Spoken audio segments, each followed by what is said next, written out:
আসসালামু আলাইকুম viewers, welcome back to my channel Tuya easy কিচেনে আপনাদের সবাইকে স্বাগত। আজ আমি তৈরি করে দেখাবো ডিমের মনসুর বা সন্দেশ। খুবই মজার একটা রেসিপি, ছোট বড় সবাই খুবই পছন্দ করবে আর খুবই সহজ একটা রেসিপি। আশা করছি আমার রেসিপিটা আপনাদের ভালো লাগবে। চলুন মূল রেসিপিতে যাই। এখানে আমি মুরগির ডিম নিয়েছি 5টা, দেখতে পাচ্ছেন। এখন ডিমগুলোকে আমি ভালো করে একটু ফাটিয়ে নিচ্ছি। তো ডিমগুলো আমি ফাটিয়ে নিয়েছি। চিনি দিয়ে দিলাম 1 কাপ, পাউডারের দুধ দিয়ে দিলাম 1 কাপ। এখানে আমি ঘি এবং তেল মিক্স করে নিয়েছি, সব মিলিয়ে 1 কাপ। আপনারা চাইলে পুরোটাই ঘি ইউজ করতে পারেন। আর এখন সব একসাথে ভালো করে একটু মিক্স করে নিব। খুবই মজার একটা রেসিপি, অল্প উপকরণে খুবই সহজ একটা রেসিপি। পৃথিবীতে আমার মনে হয় এর চেয়ে সহজ রেসিপি আর হয় না। পুরো রেসিপিটা ফলো করে একবার তৈরি করে দেখবেন, আশা করি ভালো লাগবে। আর আমার রেসিপি যদি ভালো লাগে লাইক কমেন্ট শেয়ার করবেন, আমার চ্যানেলটি সাবস্ক্রাইব করবেন, আমার পাশে থাকবেন, অনুরোধ রইল সবার কাছে। বেশ ভালো করে আমি এগুলো মিক্স করে নিয়েছি। এখন আমি চুলায় একটা পাতিল বসিয়েছি আর পাতিলে এগুলো সব ঢেলে নিলাম। তেজপাতা দিয়ে দিলাম একটা, 1 টুকরো দারচিনি ভেঙে দিলাম আর 2টা এলাচ দিয়ে দিলাম। এখন আমি কন্টিনিউ নাড়তে থাকবো। চুলার আঁচটা মিডিয়ামে আছে, নাড়া বন্ধ করা যাবে না।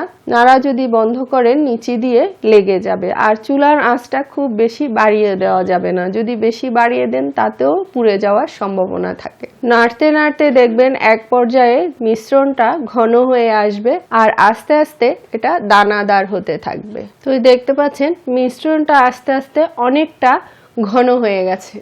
এভাবে নাড়তে থাকতে হবে, দেখতে পাচ্ছেন আস্তে আস্তে এটা আরো দানাদার হয়ে যাবে এবং কালারটা আমার পছন্দ মতো আসা পর্যন্ত আমি এটাকে কন্টিনিউ নাড়তে থাকবো। তা আজকে যেহেতু আমি ডিমের মনসুর বানাবো আর মনসুরটা আমি ড্রাই করব, সেজন্য আমি একটু সময় নিয়ে এটাকে একটু লালচে লালচে করে নিব। আপনারা যদি সফট রাখতে চান তাহলে এই পর্যায়ে এটা নামিয়ে নিতে পারেন। দেখতে পাচ্ছেন দানাদার হয়ে গেছে এবং কিছুটা সফটও আছে। তা আমি একটু ড্রাই করব, যার জন্য আমি আরো কিছুক্ষণ এটা নেড়ে চেড়ে একটু লালচে ভাব আসা পর্যন্ত ভুনে নিব।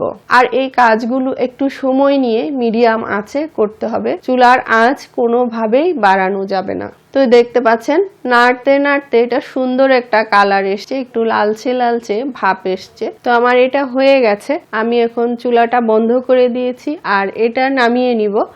আর যে পাত্রে এটা সেট করব সেই পাত্রে গরম গরম এটা ঢেলে নিতে হবে।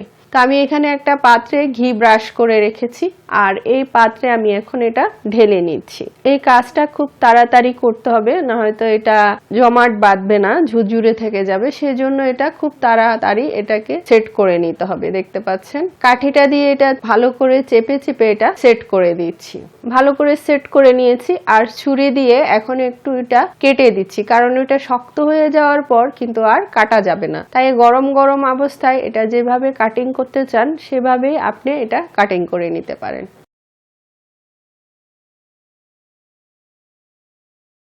আমি কেটে দিয়েছি আর এভাবে এখন রেখে দিব প্রায় 1 ঘন্টার মতো। তারপর আপনাদেরকে পরিবেশন করে দেখাচ্ছি। ফিরে আসলাম 1 ঘন্টা পর। দেখতে পাচ্ছেন এটা কি সুন্দর সেট হয়ে গেছে। এখন আমি সাইড দিয়ে একটু ছুরি দিয়ে এটা এভাবে ছাড়িয়ে নিচ্ছি যাতে উঠাতে সুবিধা হয়। আর একটা প্লেট নিয়ে প্লেটে এভাবে করে এটা বের করে নিলাম। দেখতে পাচ্ছেন কি সুন্দর হয়েছে। আর এখন ছুরি দিয়ে জয়েন্টগুলো আমি একটু ছাড়িয়ে নিচ্ছি। আমি তো আগেই কেটে রেখেছিলাম। দেখতে পাচ্ছেন কি সুন্দর হয়েছে। একটু পেস্তা বাদাম দিয়ে উপর দিয়ে সাজিয়ে দিচ্ছি, এতে দেখতে সুন্দর লাগবে। তৈরি হয়ে গেল আমার ডিমের মনসুর। যে দেখতে যেমন সুন্দর, খেতেও খুব মজা। পুরো রেসিপিটা ফলো করে একবার তৈরি করে দেখবেন, আশা করি ভালো লাগবে। ফ্যামিলির সবাই খুবই পছন্দ করবে। তো এতক্ষণ আমার ভিডিওটা দেখার জন্য আপনাদের সবাইকে অনেক অনেক ধন্যবাদ। আবার অন্য কোনো ভিডিও নিয়ে আপনাদের সামনে হাজির হব। সবাই ভালো থাকবেন। আল্লাহ হাফেজ।